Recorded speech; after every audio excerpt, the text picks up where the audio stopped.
Now tuning in to Earbud Media. Audio for everyone.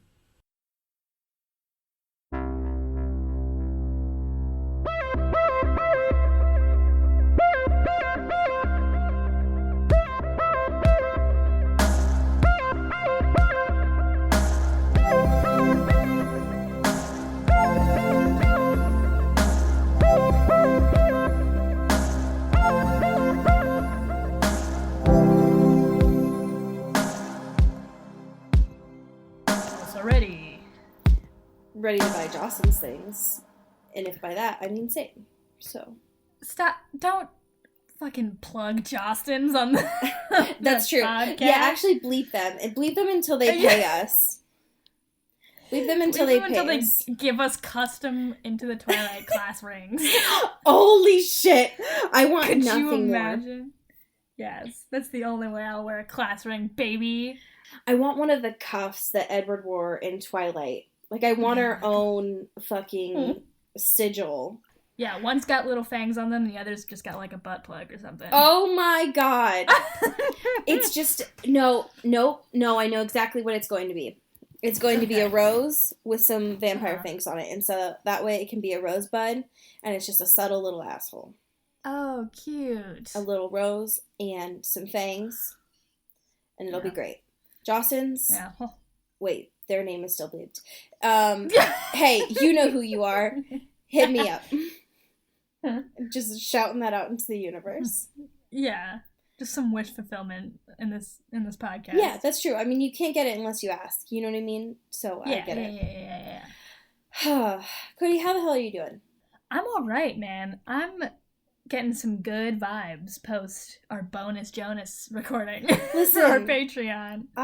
Same, first of all. There's something to be said about these little bonus Jonases that we're doing.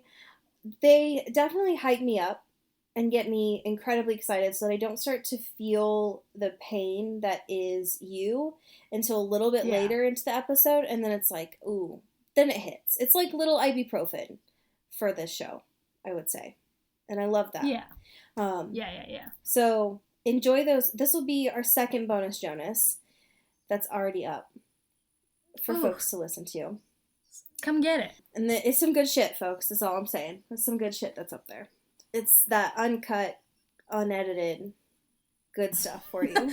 That raw, unfiltered shit. It's that GMO-free, organic, kosher, gluten-free, good shit coming at Hell you. Yeah. Ooh. So welcome to Into the Twilight, where we promote old high school companies and talk about butt plugs, and we also talk about existential dread. Here we go. Yes. It needed to have a little bit of its own build up there. Yeah, no, but it was worth it. Yes, I needed to make sure that you wanted it. Yeah. We have quite a bit to talk about today. Oh my god. There are some current events. There are, yes. The first current event is that it is spring now, which means for us here in the northern hemisphere, daylight is here. She is powerful. And I don't know how it is in the Midwest for you, but in a span of a month, we have gone from the most snowfall that we've ever had to it being 80 degrees in March.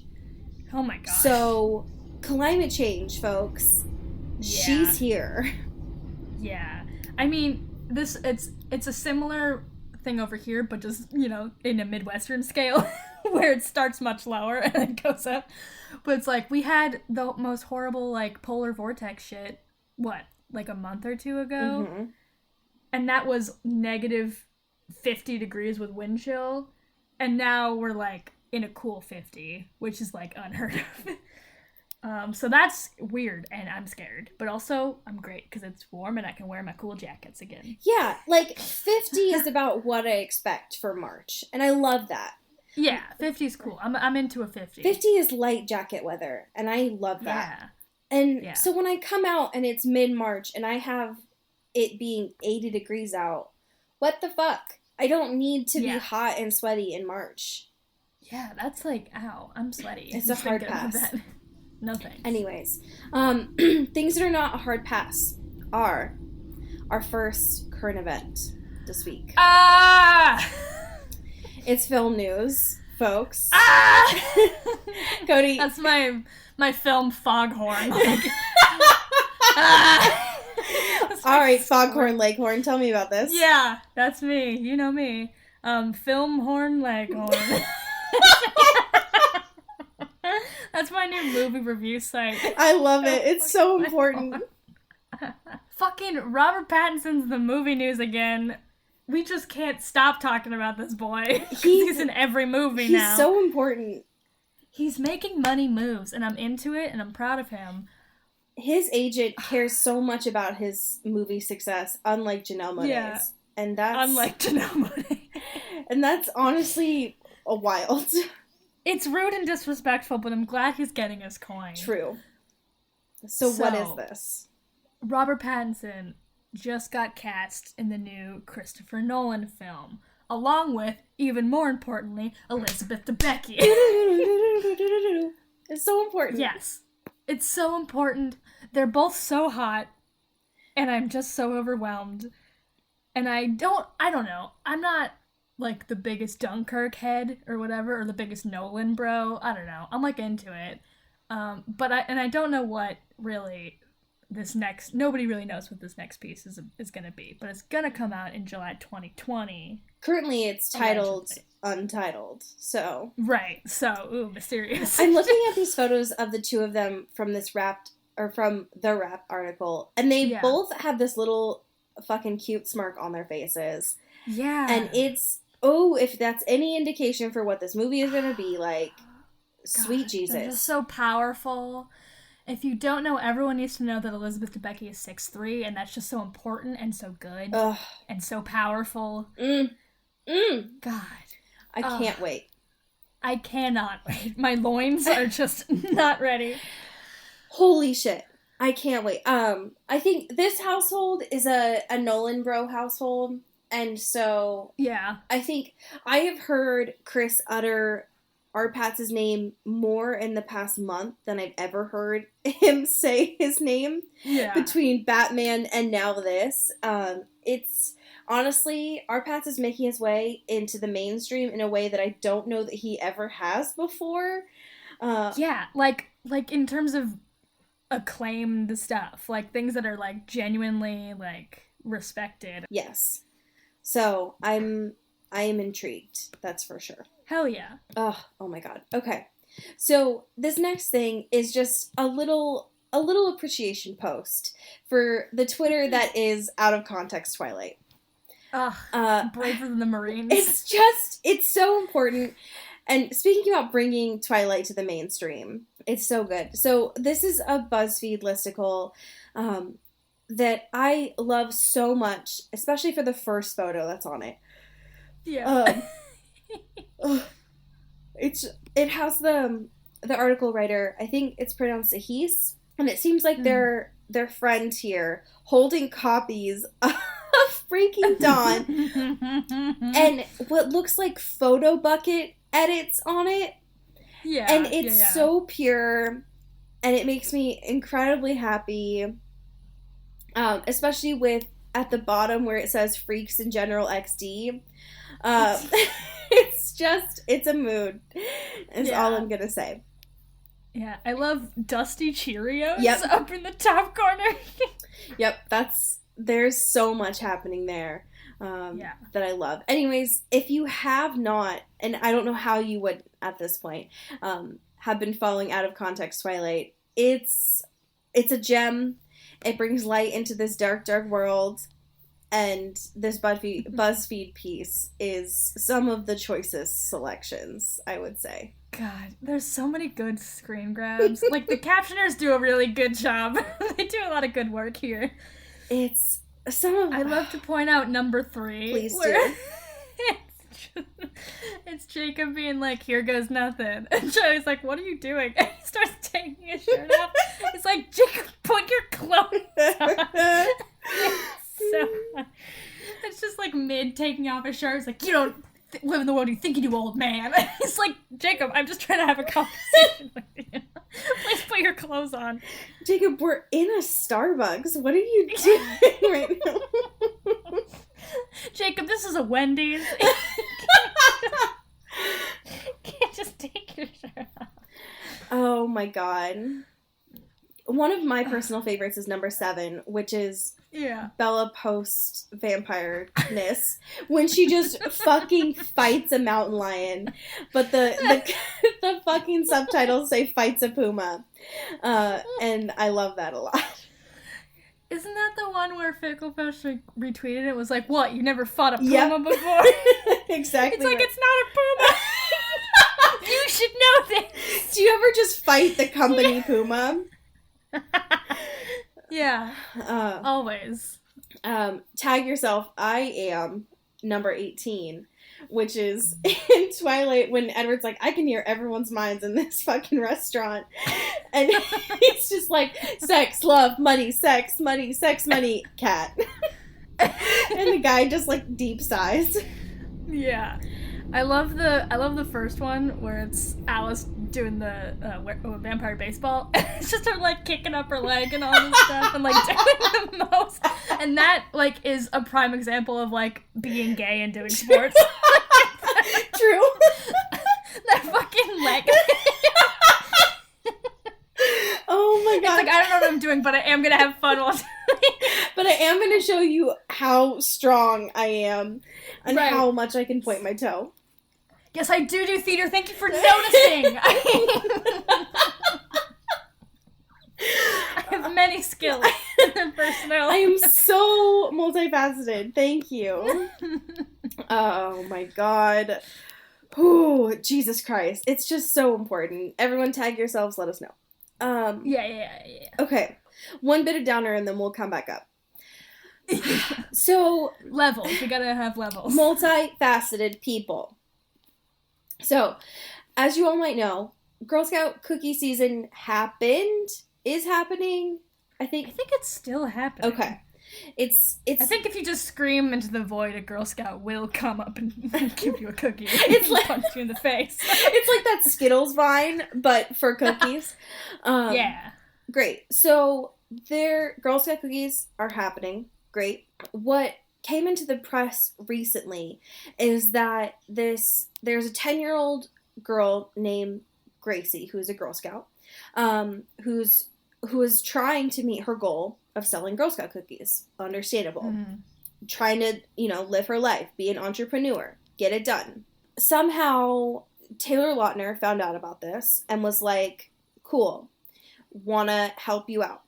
Now, one thing to know is that Gracie has cerebral palsy, and in the process of trying to help, Taylor Lautner was like, hey, yo, how about Gracie? She needs to sell all these Girl Scout cookies. And so everybody was like, for sure. Now, on the surface, great, cool. Thanks, Taylor Lautner.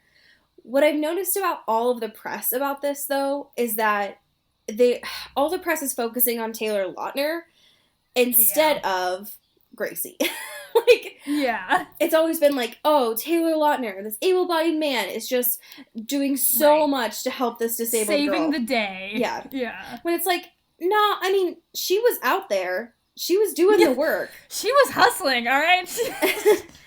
She just, Taylor Lautner had the pleasure of meeting her. You know what I mean?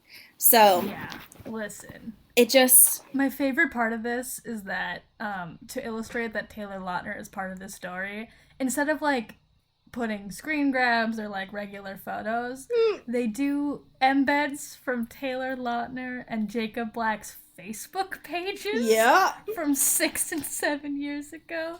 One of which is important to note from the Jacob Black fan page is just a photo of him and Bella. Same. And the caption is, if you wish you were a werewolf too. And Cody, can you mention how many likes there are, please? 93,000. We have so many furries in the midst. Yeah. And there's also one on his motorbike, and it's where do you think he's going? I don't know, don't make me fucking guess. Is this a fucking how many jelly beans are in a jar question? Right, this is bad engagement. I want to hold on. I need to figure out what people said on here. I mean, there's 27,000 comments on that, so I guess they're doing all right. I guess people have a lot to say. Actually, a lot of these are just pretty thirsty comments, if I'm going to be honest.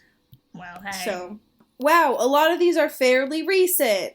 So, last bit of news for this week is from the website Junkie, and it is this, like, ode to thirst watching. Hell yeah. Which is very good in and of itself. And the reason why it popped up into our daily digest here is they've mentioned the history of thirst watching in our recent culture, being one of them being our Pats in Twilight. Yeah. And how when you start thirst watching for someone, it leads you down like the rabbit hole of what else they've done.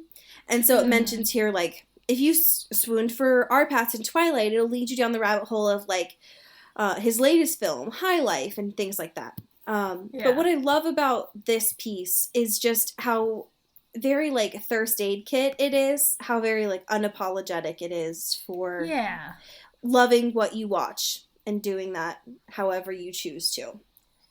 Yeah. Be horny. Yes. It also reminds me of when celebrities go on TV shows and read thirst comments out loud, and they don't always know that they're thirst comments because they come off in a very angry way. But I love this. They have some choice ones in here about some of the faves. But I just like the idea that this is something that is continually being talked about. It's very good. We got a question/recommendation. Hell yeah. Of what we are doing after you, which we're like more than halfway done with this first season. Yes. And I want to make sure that people are aware of like what the trajectory is here. We're watching this first because it was and still like sort of is in popular comments and like being talked about, and then we're going back and reading the book. Yeah, we're gonna get deep into it, y'all. Yeah, don't worry. Yeah, and hopefully like by that point we'll have some more news about season 2. Yeah, so we'll see how that goes. But we did get a recommendation for what to do after that, which seems so far away, but it's a YA series called A Court of Thrones and Roses. Have you ever heard of this? Yes. Oh. Yes. Tell me about it. I've read one of them, I think. Yeah, so Sarah, listen, back when I was a book internet person, it was a rough time. We all make mistakes, and that's fine. Yep. So Sarah J. Maas was like a huge thing. She was like, or she is a huge thing still, I guess. She writes these like YA fantasy novels, and a lot of them are horny and great. I read, I think, the first book of this series. I think it's 2 or 3 books, I'm not exactly sure, and I hated it. Oh no. So it's supposed to, the thing that she also likes to do is like retellings of like things similar to 50 Shades and everything. So it's supposed to be kind of like a Beauty and the Beast retelling, sort of. It's also been a while since I've read it, but like that's kind of the main thing it takes. And then I also think it takes other directions and other fantasy lore or whatever. She kind of was famous because she first started this Throne of Glass series, which was like a huge YA fantasy, like multi-book phenomenon that people were obsessed with. And I read the first one of that and I thought it was fine. And then this one also came out, and then it was just like, because this one is less YA and more like NA almost, because it's like explicitly like sex and sexy. But yeah, there's stuff to talk about if we wanted to do it. It seems like a trip. I would also like to, I'd be interested to revisit it too. Wow. I'm intrigued by this. There's also a love triangle, which like, can we just stop it? True. Stop it. I don't know how I feel about this. Yeah. But I'm intrigued by the suggestion, that's for sure. Yeah. I don't know.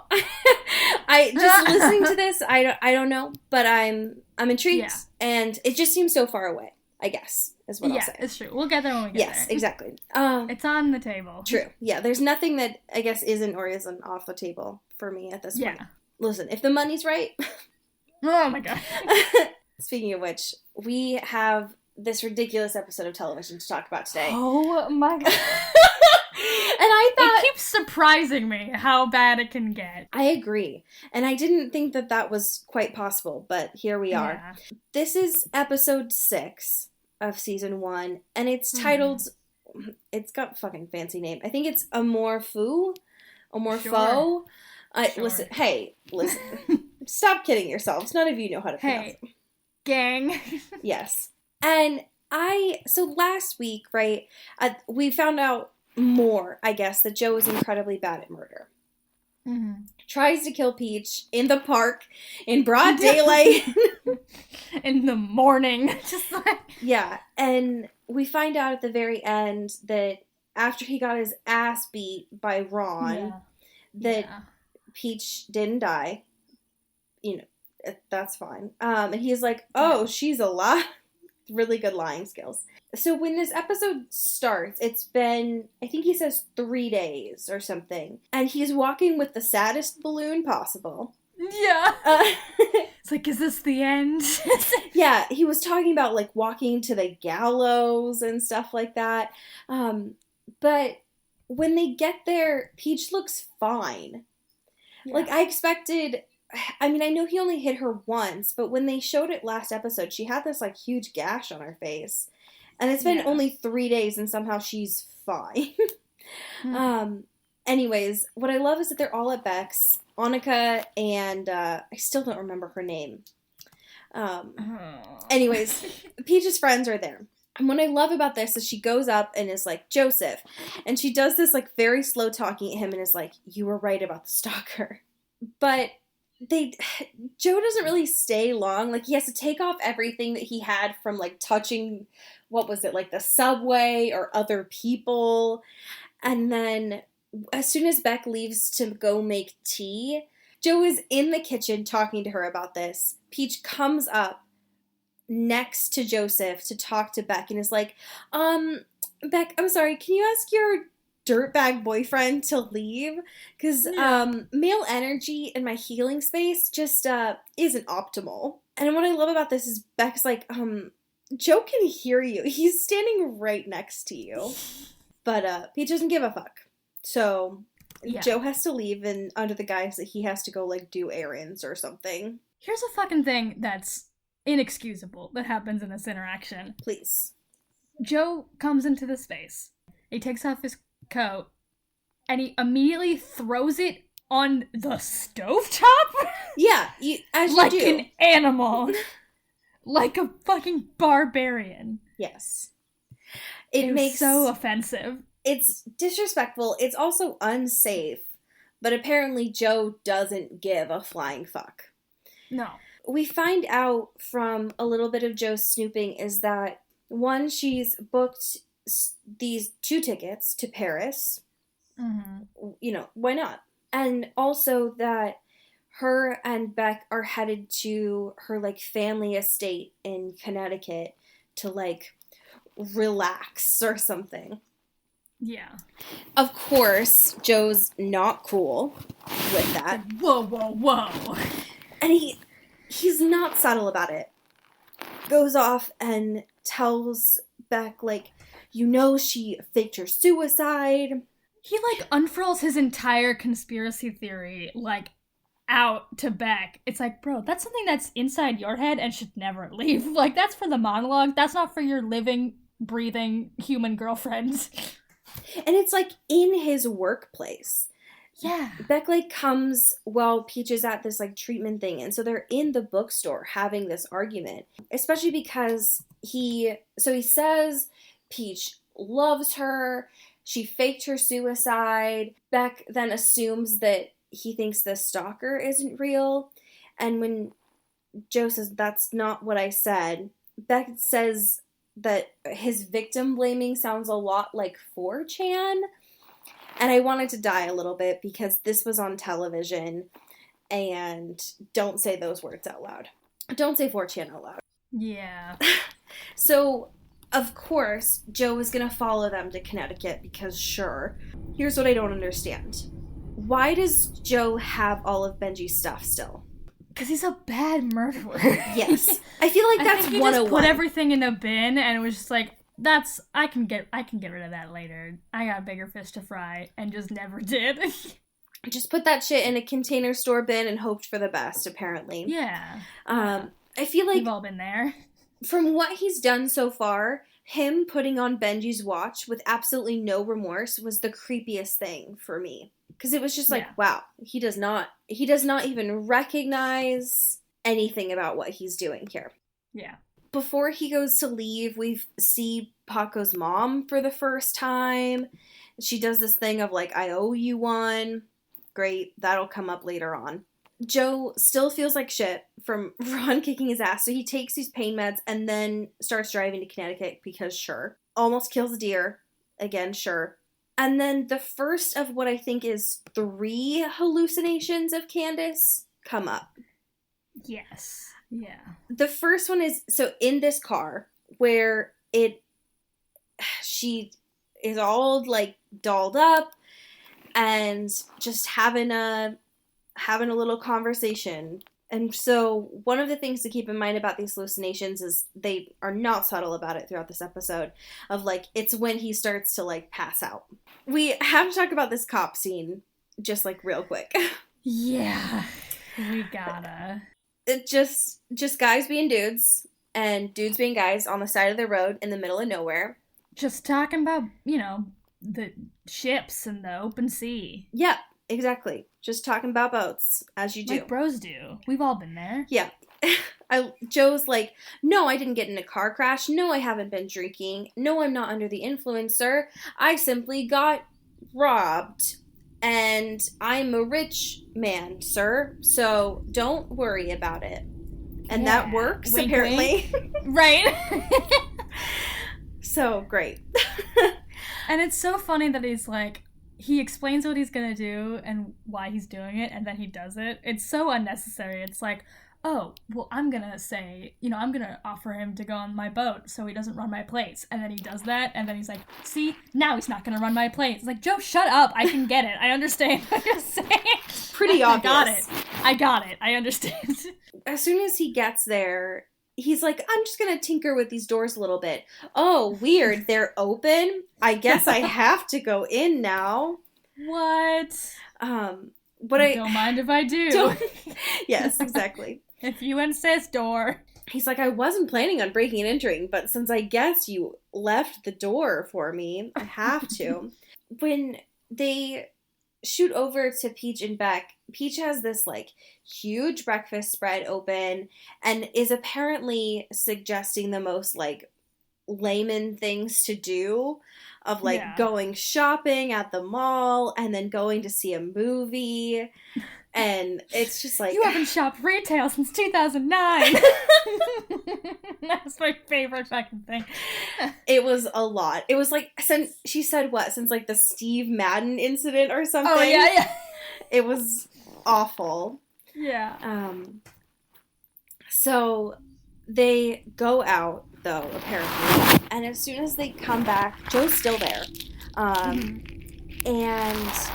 apparently they've gotten Beck this, like, fancy dress. So she's gonna take a bath and then get all dressed up for some surprise. And then this fucking TV show does this scene where Beck gets into the bathtub, Peach is watching her, and then Joe is watching Peach. And it's like, stop! This fucking train of voyeurs just, like... I hate it. Yeah. It's awful. Anyways, it's still so unself-aware that the fact is that Joe is like, ugh, Peach, what the fuck is up with this girl? Meanwhile, he's still exhibiting the same behaviors as her. I don't understand. It's true. It's just like Beck, can't you see? It's so obvious. It's like, yeah, Beck, can't you see? You're surrounded by not great people in all aspects of your life. Yeah, it's incredibly unself-aware and definitely shows that he is not all there. That's for sure. Especially because he pees in a jar in his house. Yeah, he does do that. And he's like, I'll come back for that. Guess what, listener? He doesn't. He does not. Also, you know, another horrific thing he does when he's alone and surviving off of this mansion, I guess, is that he tries to sew his wound. Ugh, I was gonna not talk about that, but ooh boy. I'm gonna talk about it very briefly, because I barely watched it, because it made me nauseous. But he's, like, going through the medicine cabinet, and he's, like, looking at pills like a fucking creep. And he... Also, there's a fucking sewing kit inside of the medicine cabinet in the bathroom. I don't understand why that's there. But then he's like, this is a perfect opportunity for me to fucking stitch up my own wound on my face. Ugh. No, Joe, you are not qualified. Put it down. Put the needle down. It's awful. Yeah. Especially because of the fact that, assuming all he's had in the last 12 hours is pain medicine. Yeah. He's been in 2 traumatic incidents in the past 24 hours. And he's just like, cool. I'm steady and also in my right mind enough to be able to do this to myself. Sir. No. Sir. Hey, sir. So while this is all happening, Peach, we find out Peach has a gun. Sure. Cool. Super cool. And when Beck comes down after getting into this super fancy dress, we find out that, Peach finally tells Beck about Paris. And to me, it felt very much like a Hills moment of like, oh, will she, won't she? Is she going to be the girl that doesn't go to Paris? Like, okay. And then in another turn of the weirdest night, there's this random dude there that apparently both Peach and Beck know, but like as an audience member, we don't know him at all. He's just Raj, the medical student who brought X to the party. Like, cool. One of my favorite things about this interaction when they're all like tripping off their minds, Beck is like, it does something that is very on brand of her of like, platonic massage train, I'll be in front. And it's like, shut up, Beck. You're annoying. Beck, get out of here. You're so annoying. Meanwhile, Joe is literally under the bed during this time. Because again, he's awful at doing anything like this. Not his expertise. Yeah. Not his forte. Peach does kiss Beck. Beck's like, whoa. Not cool with me. I'm gonna go dance alone. I said platonic massage train. Thank you. Yes, exactly. And so, but apparently, like, Peach is still horny, so she's like, fuck it, I'm just gonna have sex with Raj. Apparently she has this box of sex toys. Yes. Underneath the bed, which had somehow gotten, like, moved over while Joe was under there, so he has to, like, nudge it forward for like, Peach give to it to grab her. it. Yeah. And my favorite thing about this is that, like, during this whole thing, Peach is, like, very communicative about what she wants. Great. Good. Yeah. And then we just get this part where Joe is under the bed, camera on him, and we just... we know that Peach just grabbed, like, a vibrator or some sort of, like, dildo, and then we just hear Raj go, oh my god, that's interesting. The large note that I put in my notes while watching this is just peach pegs. Oh my god! Yes! Because that was the best thing that's ever happened. It was so important. And the delivery of Raj when he said it. Right. I need that as like an isolated clip because it was so important. Yeah. Put that on the soundboard. Yes. Just smash that button. Oh my god. So Joe is still under this bed. Like there's no way for him to like move. But in the morning, because Beck had like texted him in the middle of the night being like, I don't want to go to Paris. And he's like, lol, Paris, what? I definitely don't know what you're talking about. Mm-hmm. So in the morning, Beck is up early, packed all her stuff, and is like, Peach, I'm not going to Paris with you. It's not cool that you kissed me last night. And so they get into this little tiff about their usual stuff where Peach is trying to like turn things on her and help her realize how selfish she is, but it doesn't work. Yeah. No. And then we find out that she's going to take what seems to be the most expensive Uber back to the city. Cross-state Uber. Yeah, there's no real explanation of, like, her going There's a train for that. You can just go on it's like an hour. You can just... But she's like, my Uber's here.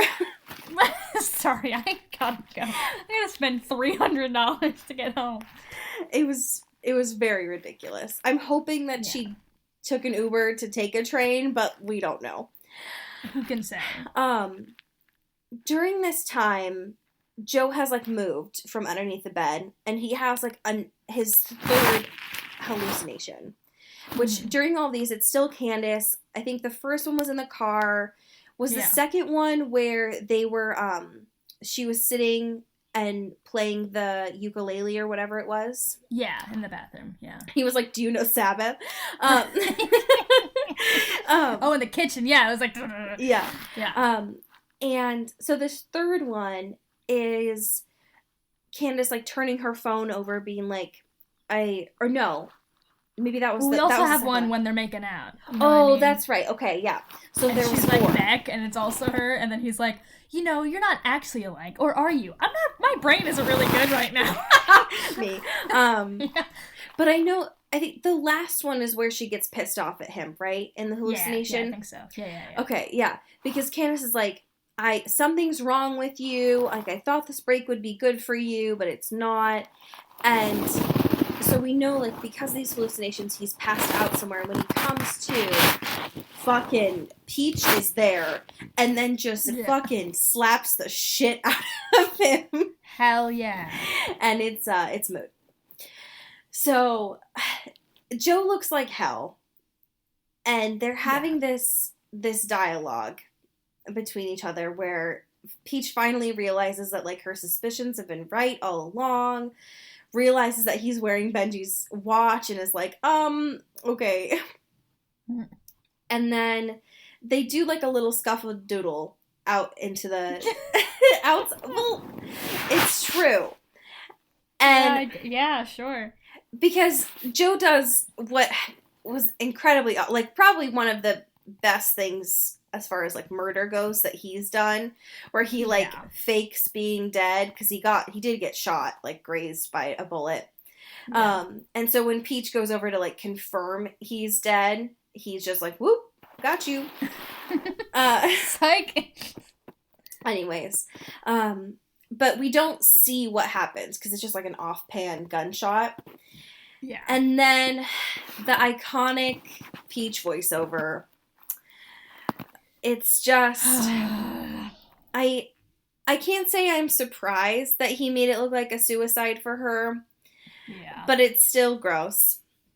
It's so gross. And it, like, cuts to him also saying it out loud, which is just, like, disgusting. Yeah, it's gross. He's so proud of himself. It's like, fuck you. Yeah, especially when Joseph. Especially when the episode ends and he's like, that was a week ago. You invited me to the funeral, which I guess is a good thing. And then by the, like, very end of it, he's like, the fridge is stocked, like, take care of yourself. And then Becca's, I'm a good boyfriend. Hey, did you know? I'm great. I definitely didn't murder your best friend. I definitely haven't murdered everyone you love. Yeah. Don't even worry about it. And then by the end of it, Beck asks Joe to stay. And that's where the episode ends. God. It's awful. This whole, that genre of bad YouTube where it's like people doing challenges where it's like, I, like, stayed in my girlfriend's apartment for 24 hours. And they're just like this, like, really ridiculous, like, thumbnails, and it's all fake, and it's just like these teens that have like 15 million subscribers just like, she'll never know that I've just been in her home. Yes. That's what this episode was. That's what this whole thing was. Yep, that's exactly right. Oh my god. So next week is the 7th episode. Wow. Ooh. So I had put something here for our patrons. Just to kind of to throw an idea out. I don't know that I knew this before, but Stephenie Meyer has a Spotify account where she has playlists for all of her books. Yeah. And I just thought that was interesting. And so I thought we might look at that today for our patrons.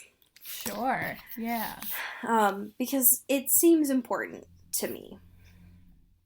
Yeah. I'm looking at right now, anyways, the Twilight playlist. And so I would like to first thank Aaron Salinger, our $10 sponsor. And I'm going to recommend for you from this playlist, I'm Not Okay, I Promise by My Chemical Romance. Classic. Shout out to Alex Blythe. Bam, bam, bam. Who's gonna be Creep by Radiohead. Oh, that's a good one. Yeah, a classic. Shout out to Marie Mooney, one of our $10 patrons. And I'm going to look at the New Moon playlist, and what you're going to be is honestly, like, one of my favorite songs, Fix You by Coldplay. Like, that's a bop. Oh my god. that like, brings me back to middle school, so. Shout out to Taylor Brown Town Lautner. Who's gonna be Dreams by the Cranberries. Oh my god. That song is too good for this playlist. That's true. Shout out to Katie Weber. You're great. You're important. You're valuable. Yeah. I'm looking at the Eclipse playlist now, and you are going to be obviously, you're going to be, this one's just plain obvious. You're going to be Overweight by Blue October, because it's got to be Blue October, folks. Sure. Yep. Yeah. Shout out to Simon motherfucking Steele, who's I'm in the Midnight Sun playlist. Oh my god, I wish you would. And there's a lot of stuff in here. I'm gonna say you're Hit the Floor by Linkin Park. Oh my god. Tag yourself, please. Oh, me? Oh, you? I got it. Listen, I had a big news phase. I'm gonna go Map of the Problematique. Great. I'm looking at Stephenie Meyer's Breaking Dawn playlist, book 2. Yeah. And obviously, folks, I'm gonna be Twisted Transitor by Korn. So hell yeah. Hell yeah. Cornheads, let's go. Yes. Do you remember, this wasn't long ago, but it was a moment. Do you remember when Korn came out with their own coffee? I do. How could you ever beautiful. forget? I just want people to never forget. It's so important. Taylor Brown Town Lautner has sent me a very important fan fiction to read to you this week. A vision from the great beyond. Honestly, a look into Taylor's psyche, if I do say so myself. Yeah. This was published on May 6th of 2009. Almost exactly a decade ago. It was published by Majestic Night Dreamer on fanfiction.net, and the title of this is The Dangers of Playing Too Many Video Games. The summary goes, "This is a true story that happened to me. Don't believe me? See for yourself." And it's a very short 300 words, so I'm going to read this to you now. Thank you. I was drinking chocolate milk and playing The Sims like I always do after school, but this time was different. There was something in the atmosphere. It was like it was windy in my living room. I made a sim named Edward Cullen, after my all-time favorite vampire, Edward Cullen. The moment I entered, there was something different about him. It was like he knew I existed. I moved him into a deluxe mansion with a swimming pool and a hot tub. I cheated to get him lots of money. I commanded him to garden while wearing his underwear, and he did it gracefully. He looked up at me and winked, and when I told him to take a bubble bath while gardening, this person has a lot of typos, a sim had never done that before, and because it was Edward Cullen, my heart froze. I had a seizure, and when I came out of the seizure, I was in Pleasant View. I looked around and recognized the house I had just built for Edward, only I realized I'd forgotten to put wallpaper on one of the walls. Edward was relaxing on the leopard print bed wearing nothing at all. He invited me to join him. Suddenly, I felt compelled to get off the bed and walk over to the dresser. I had to pick out a new everyday outfit, but I no longer had free will. I was wearing my favorite outfit, a dress made out of potato skins. But then I had to change into a French-maid outfit, which rode up in all the wrong places. It looked like it had never been cleaned before. Edward also got out of the bed, and then he and I went into the swimming pool, and the next thing I knew, there was no way to get out of the pool. I was swimming and swimming for the rest of my life. And then I died of hunger. And Edward sold my tombstone and sold it for 150 simoleons, which he used to buy his new girlfriend, Bella. End scene. Yeah. It sure was something. I didn't read this ahead of time, and Taylor, what the fuck? All-time favorite vampire. Honestly, I had a seizure. I named him Edward Cullen after my favorite vampire, Edward Cullen. That's Allie's next tattoo. Honestly, I want to dunk on this person, but again, like when I was writing shit in 2009 as a freshman, you fucking wrote this for sure. I was not Majestic Somewhere. Night Dreamer. Stop. That's not me. In some form, though. Oh my god. Okay. Well, I feel exposed. I have to go. So, as we say in Seattle, get it and get whipped. Woo!